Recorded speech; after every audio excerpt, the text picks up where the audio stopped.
আমাদের টিম মেম্বারের সবগুলারে লইয়া আজকে মেরিনা বিচে যাওয়ার উদ্দেশ্যে রওনা দিলাম। মেরিনা বিচের প্রাকৃতিক সৌন্দর্য আমার মতো আপনারাও সৌন্দর্যের উপর মুগ্ধ হয়ে যাবে। আর সাথে তো রয়েছে আমাদের টিম মেম্বারের বোনাস হিসাবে দুষ্টামি ফাইজলাম। তাই ভিডিওটা মিস করতে না চাইলে তাড়াতাড়ি করে আমার পেজটারে ফলো দেয়া ভিডিওটা দেখা শুরু করে। আমি স্টোরি দেওয়ানোর লাগি একটা ভিডিও লইতাম নিছিলাম, এদিক দা শামিন ভাই আমার ডিস্টার্ব করানোর লাগি দুই হাত ছড়াইয়া দাঁড়াইছে। এনে আমরা কেটা কেটা আসি, না দেখাইলে তো আবার রাগ করবে। এই সে আমরা টিম মেম্বারের সবটি মুখ খা ও ভিডিও লইতাছি। এনো রেসলিং খেলা হইতাছে না যে আপনার বডিটারে দেখাইতে। আমরা সবাই জানি আপনার যে একটা চেঙ্গিস খানের বডি আছে, আসাদ ভাই আবার দেখাইতাছে এই যে দেখো আমার মোটু পাতলুর পে। মেরিনা বিচে যাওয়ার সময় রাশিয়ান মাইয়ারা রে দেখা একটারও হুশ না, তাই উল্টা পাল্টা নাচন শুরু করছে। আপনারা এই নাচ দেখা রাশিয়ান মাইয়ারা আপনারা উপর ক্রাশ খাইবো দূরের কথা, সাইডেই বৃত্ত দিত। আচ্ছা আমরা বুঝছি আপনারা যে নাচতে পারে, বেশি নাচ দেখাইতো গিয়া একটার ফাঁসার মধ্যে আরেকটা ধাক্কা দিয়ে আড়াইয়া লাইছে। এই দুবাই শহরটা দিনের চাইতে রাত্রে বেলায় বেশি জমজমাট থাকে, আর বেশিরভাগ মানুষ রাতের সৌন্দর্য দেখার লাগে এই মেরিনা বিচে ঘুরতে আয়ে। এই জ্বলন্ত আগুনটা একেবারে আমার এক্সের মতো দাও দাও করে জ্বলতাছে। এদিক দিয়ে আমরা ফালাইয়া ইমন ভাই আর আসাদ ভাই রেড সিগন্যাল থাকাকালীনই পার হয়ে গেছে। দাঁড়াও চান্দুর, আমরা ফালাইয়া গেছো না, খালি একবার আইতে দাও। কেমনে উদালি সিফাদা দৌড়ি হুদা দেখবা, রাস্তা একেবারে ফাঁকা, কোনো গাড়ি ঘোড়া জানা। আমরা দুনুটা বলদ হুদাই হারাইয়া লইছি, ফুরুজা পার হয়ে জায়গা যাওয়ার ওই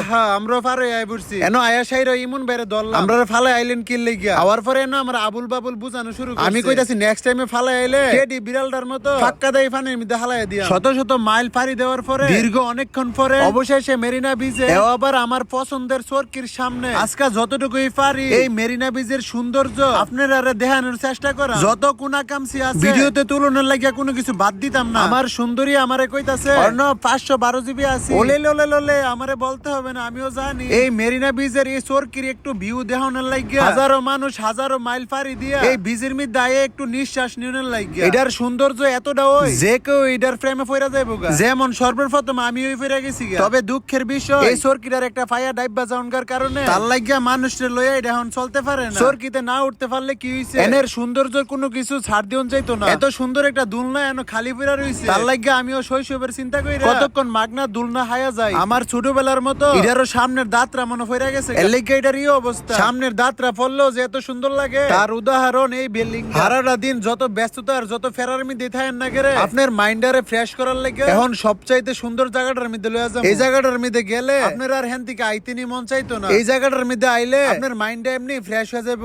এই জায়গাটা অত্যন্ত সুন্দর। এই যে মেরিনা বিচটা, এই বিচের উপরে এই ঝুলন্ত ব্রিজটা বানাইছে, এই মেরিনা বিচের লাগিয়া সবচাইতে বেশি সুন্দর লাগে আমার এই জায়গাটা। ওই মাঝে মধ্যে মন রাখো এরকম সুন্দর ফিল্ডটা নেওয়ার লাগিয়া এনে একটা ঘর বানায় থাইকা জায়গা ঘুম থেকে উইটা সাইরে এনের মুক্ত হাওয়ার মুক্ত বাতাস ডেলি সকালে আমারে মুগ্ধ করবো। জীবনটার এক জেলখানার রুমের মতো